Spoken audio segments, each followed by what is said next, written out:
% net profit for 2023 to 16.4 billion shillings are attributed to increased digital transactions and a diversification to wholesale business. This is as the bank witnessed a reduction of foreign exchange income due to the drastic drop of the greenback performance to the shilling, reducing its attribution to income by 2%.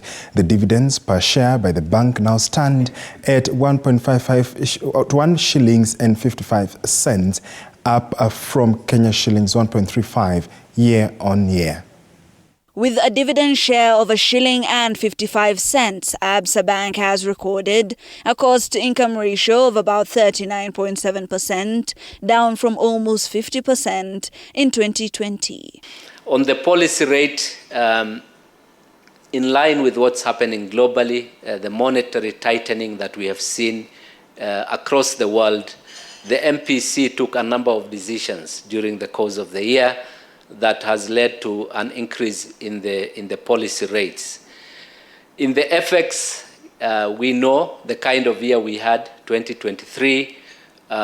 There was continuous depreciation on currencies across the region, and the Kenya shilling was one of those. This as the bank has admitted the profits released for the last year has been greatly compromised by the recent drop of the greenback against the shilling.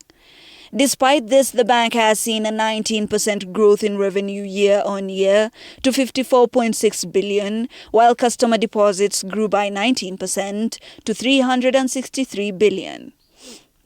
And this is a good lead indicator for future growth. So that's a positive that we are looking at.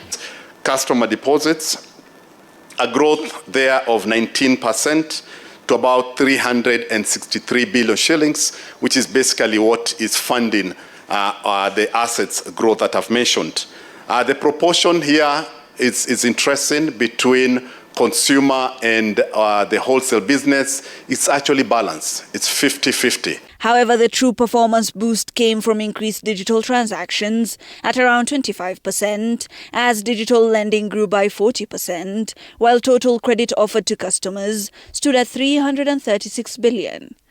This was further boosted by an increase in self-transaction by 98%. You know, in the digital space, we are seeing more and more customers using self-service channels.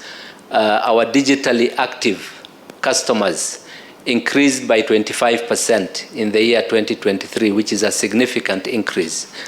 We are seeing self-service transactions in the high 90s. You know, 98% is as good as it gets in terms of transactions that are outside the branch network. Return on investment for shareholders is now at 23.7%. Hibak Said for TV 47.